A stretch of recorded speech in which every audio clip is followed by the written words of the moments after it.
नमस्कार दोस्तों। आज हम बात करेंगे म्यूचुअल फंड सिप और ईटीएफ साइपी की। जैसे हम सभी जानते हैं कि साइपी कितनी पावरफुल होती है। उदाहरण के तौर पर सोचिए, अगर कोई व्यक्ति 10,000 रुपये की साइप सिर्फ 10 साल तक करे और उस पर 12% का रिटर्न मिल जाए तो उसके पास लाखों रुपये का पोर्टफोलियो बन सकता है। लेकिन दोस्तों, यहाँ एक बड़ा सवाल उठता है, क्या साइपी सिर्फ म्यूचुअल फंड्स में ही करनी चाहिए? क्या हमारे पास सिर्फ यही एक ऑप्शन है? इसे जानने से पहले वीडियो को लाइक और मनोज इन्वेस्टिंग चैनल को सब्सक्राइब जरूर कर लीजिए ताकि ऐसी ही काम की वीडियो आपसे मिस ना हो जाए। तो चलिए शुरू करते हैं। अब अक्सर इंटरनेट पर आप देखेंगे कि हर कोई सिर्फ म्यूचुअल फंड एससीपी ही बात करता है। लेकिन दोस्तों, क्या आप जानते हैं कि सिप ईटीएफ्स यानी ईटीएफ में भी की जा सकती है? और कैसे करते हैं ये भी हम इस वीडियो में देखेंगे। इसलिए वीडियो को आखिर तक जरूर देखना, क्योंकि इसके बारे में बहुत कम लोग बात करते हैं। अब हो सकता है आप में से कई लोग बिगिनर हो और सोच रहे हो सीप होती कैसे है, म्यूचुअल फंड चुनते समय किन बातों का ध्यान रखें, और ये ईटीएफ आखिर है क्या। चलिए, सबसे पहले मैं आपको अपनी स्क्रीन पर एक छोटा सा उदाहरण दिखाता हूँ। मान लीजिए हमने कुछ म्यूचुअल फंड्स चुने। यहाँ आपको फ्लेक्सी कैप फंड दिख रहा है। हर फंड का एक अलग एक्सपेंस रेशियो होता है। किसी का 0.63% 0.63%, किसी का 0.5% 0.5%, तो किसी का सिर्फ 0.18% 0.11%। कुछ फंड्स में तो ये 1 से 2% तक भी जा सकता है। अब एक्सपेंस रेशियो का मतलब समझिए। अगर आपने 1 लाख रुपये इन्वेस्ट किए और एक्सपेंस रेशियो 1% है, तो हर साल आपके इन्वेस्टमेंट से 1,000 रुपये काट लिए जाएंगे। यानी जितना ज्यादा एक्सपेंस रेशियो होगा उतना ही आपका रिटर्न कम हो जाएगा। और सिर्फ यही नहीं, म्यूचुअल फंड्स में एग्जिट लोड भी लगता है। यानी अगर आप कुछ समय से पहले पैसा निकालते हैं तो उस पर भी चार्ज देना पड़ता है। वहीं दूसरी तरफ ईटीएफ्स में एक्सपेंस रेशियो बहुत ही कम होता है, और सबसे अच्छी बात, एग्जिट लोड होता ही नहीं। लेकिन ईटीएफ आखिर है क्या? दोस्तों, अब बात करते हैं म्यूचुअल फंड के फ्लेक्सी कैप फंड की। फ्लेक्सी कैप का मतलब होता है लार्ज कैप, मिड कैप और स्मॉल कैप। तीनों कैटेगरी की कंपनियां इसमें शामिल होती हैं। यानी जब आप फ्लेक्सी कैप फंड में इन्वेस्ट करते हैं तो आपका पैसा कई अलग अलग कंपनियों में बांट जाता है। इससे आपका रिस्क कम हो जाता है और आपको डाइवर्सिफिकेशन मिल जाता है। लेकिन यही फायदा तो आपको ईटीएफ में भी मिलता है।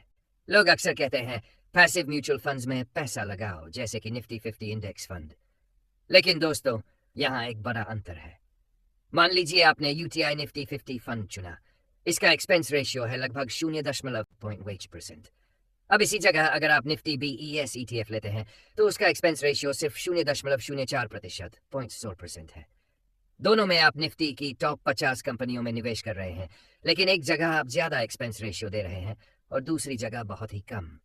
तो सोचिए, लॉजिकली आपको कहाँ इन्वेस्ट करना चाहिए? बिल्कुल सही जवाब, ईटीएफ में। अब दूसरी बात, म्यूचुअल फंड्स में कई बार एग्जिट लोड या लॉक इन पीरियड होता है, लेकिन ईटीएफ्स में ना तो एग्जिट लोड होता है और न ही कोई लॉक इन। आप जब चाहे खरीद बेच सकते हैं, पूरी आजादी के साथ। अब एक और मजेदार फर्क समझिए। म्यूचुअल फंड में आपकी खरीद एनएवी पर होती है, जो दिन की क्लोजिंग प्राइस पर डिसाइड होती है। यानी अगर आज 27 तारीख है तो नैव 27 तारीख की क्लोजिंग पर तय होगी। लेकिन अगर मार्केट अगले दिन यानी 28 तारीख को ऊपर चला गया तो भी आपको पुरानी क्लोजिंग प्राइस ही मिलेगी। कई बार ये आपके लिए नुकसानदायक भी साबित हो सकता है। वहीं ईटीएफ में ऐसा नहीं है। ईटीएफ की कीमत आपके सामने रियल टाइम में मूव करती है। जैसे ही निफ्टी ऊपर नीचे होगा, आप उसी वक्त ट्रेड कर सकते हैं। मतलब आप चाहें तो लो प्राइस पर खरीद सकते हैं, जो म्यूचुअल फंड में पॉसिबल ही नहीं है। तो अब बड़ा सवाल यह बनता है, क्या ईटीएफ में भी साइपी की जा सकती है? क्योंकि ज्यादातर लोगों को इसका जवाब पता ही नहीं होता। तो आइए अब मैं आपको प्रैक्टिकली दिखाता हूं कि ईटीएफ में साइपी कैसे सेट की जाती है। मान लीजिए मैं अपने डेमेट अकाउंट में लॉगिन करता हूं और यहां पर सर्च करता हूं निफ्टी बीएस। मेरे सामने आता है Nippon India Nifty BeES ETF. यहाँ आपको सिप का ऑप्शन दिखेगा। मान लीजिए मैं 500 रुपये की सिप करना चाहता हूँ, तो मैं यहाँ वो अमाउंट डाल देता हूँ। आप चाहे तो 2,000 पार या 15,000 तक भी रख सकते हैं। इसके बाद आपसे पूछा जाएगा किस तारीख को पैसा कटे, जैसे पहली, 5वीं या 10वीं तारीख। मान लीजिए मेरी सैलरी हर महीने 10 तारीख को आती है, तो मैंने 10वीं तारीख सेलेक्ट कर ली। अब आता है एक और इंटरेस्टिंग ऑप्शन, फ्रीक्वेंसी। आप चाहे तो मंथली सिप कर सकते हैं या फिर वीकली सिप। अब वीकली सिप का फायदा समझिए, हर हफ्ते आपकी एवरेजिंग और बेहतर होती है। मान लीजिए पहले हफ्ते मार्केट नीचे गई, दूसरे हफ्ते और नीचे, तीसरे हफ्ते थोड़ी ऊपर और चौथे हफ्ते और ऊपर। तो वीकली सिप से आपको अलग अलग लेवल पर यूनिट्स मिलेंगी।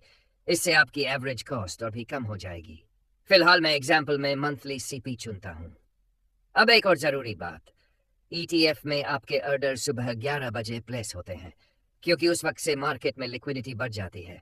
यानी आपको उसी समय का मार्केट प्राइस मिलेगा, म्यूचुअल फंड की तरह एनएवी क्लोजिंग प्राइस नहीं।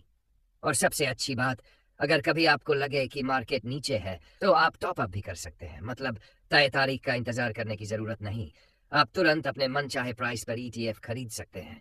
ये फ्लेक्सिबिलिटी म्यूचुअल फंड साइप में नहीं मिलती। तो अब आपने देख लिया दोस्तों, ईटीएफ साइप कितनी आसान, पारदर्शी और लचीली होती है। अब आगे सुनिए, ईटीएफ के बेस्ट ऑप्शंस कौन से हैं। निफ्टी बीईएस, अगर आप निफ्टी में निवेश करना चाहते हैं। बैंक बीईएस, बैंकिंग सेक्टर के लिए। इंफ्रा ईटीएफ, इंफ्रास्ट्रक्चर कंपनियों के लिए। मोमेंटम 30 ईटीएफ, हाई ग्रोथ वाले स्टॉक्स के लिए।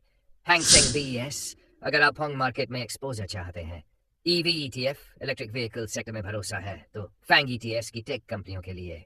मिड कैप ईटीएफ और स्मॉल कैप 250 ईटीएफ, ग्रोथ वाले सेगमेंट्स के लिए।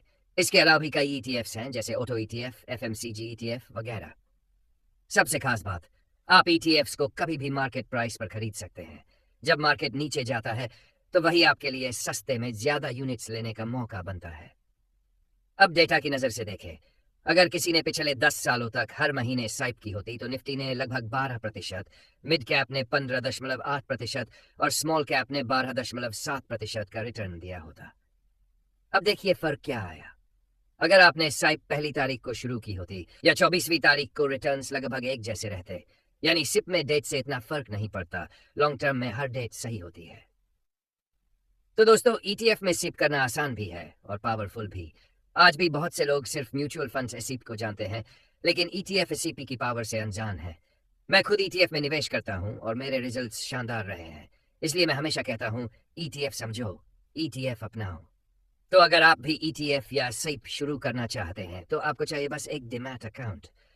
और अगर आप फ्री में डीमैट अकाउंट खोलना चाहते हैं तो स्क्रीन पर दिया नंबर देख सकते हैं। तो दोस्तों, कैसा लगा आज का video, ETF versus mutual fund? आपको क्या बेहतर लगता है, कमेंट में जरूर बताइए। वीडियो को लाइक कीजिए, अपने दोस्तों के साथ शेयर कीजिए और मनोज इन्वेस्टिंग चैनल को सब्सक्राइब करना मत भूलिए। मिलते हैं अगले वीडियो में, तब तक के लिए जय हिंद। इस वीडियो में जो भी म्यूचुअल फंड या ईटीएफ बताए गए हैं वो सिर्फ और सिर्फ एजुकेशन पर्पस के लिए है। ये किसी भी तरह की बाय या सेल की रिकमेंडेशन नहीं है। निवेश करने से पहले अपने फाइनेंशियल एडवाइजर से सलाह जरूर लें।